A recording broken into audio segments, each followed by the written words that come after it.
क्या आपने कभी सोचा है कि एक महान सम्राट की गुप्त वसीयत में ऐसा क्या हो सकता है जो सदियों तक छुपा रहा?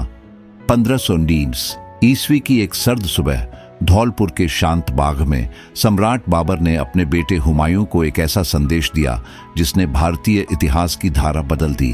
तो तैयार हो जाइए, क्योंकि द सीक्रेट विल ऑफ बबोर की कहानी आपको इतिहास के पन्नों में छुपे एक ऐसे रहस्य तक ले जाएगी जिसे जानकर आप दंग रह जाएंगे। ये है हमारे ऑडियो बुक सीरीज की एपिसोड 6। आपकी यात्रा शुरू होती है।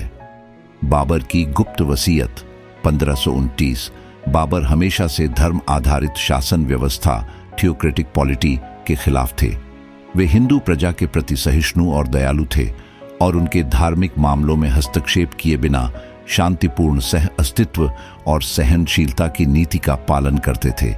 आधुनिक समय में इसे धर्मनिरपेक्षता सेक्युलरिज्म कहा जाता है। उन्होंने हिंदुओं की धार्मिक भावनाओं का सम्मान किया। इस बात की पुष्टि एक ऐतिहासिक दस्तावेज से होती है जो उनकी अपनी गुप्त वसीयत है। यह वसीयत उन्होंने अपने बेटे और उत्तराधिकारी हुमायूं के नाम 11 जनवरी 1529 को लिखी थी। उस समय बाबर धौलपुर आगरा के पास वर्तमान राजस्थान में अपने बाग ए नीलूफर कमल बाग में ठहरे हुए थे। यह वसीयत मूल रूप से भोपाल की स्टेट लाइब्रेरी में संरक्षित थी।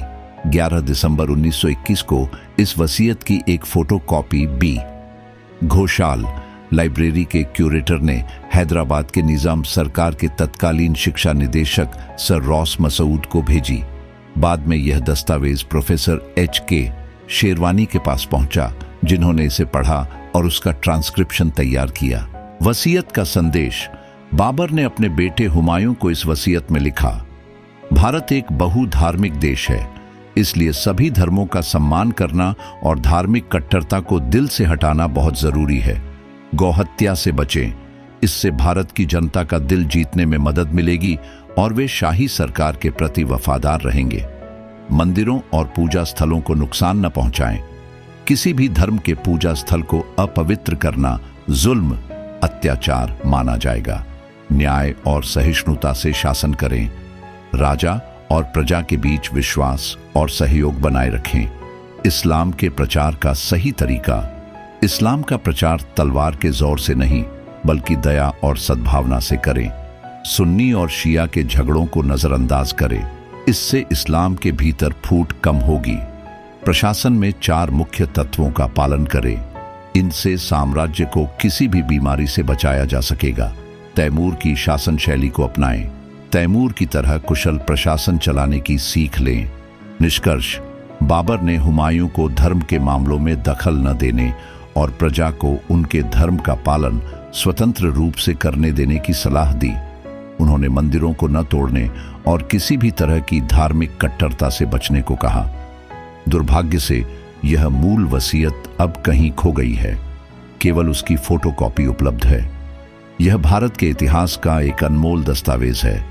क्या कोई इस सांस्कृतिक धरोहर को संरक्षित करने की जिम्मेदारी उठाएगा? तो दोस्तों, बाबर की इस गुप्त वसीयत ने न सिर्फ अपने बेटे हुमायूं को बल्कि आने वाली पीढ़ियों को भी एक सबक दिया, सहिष्णुता, न्याय और शांति।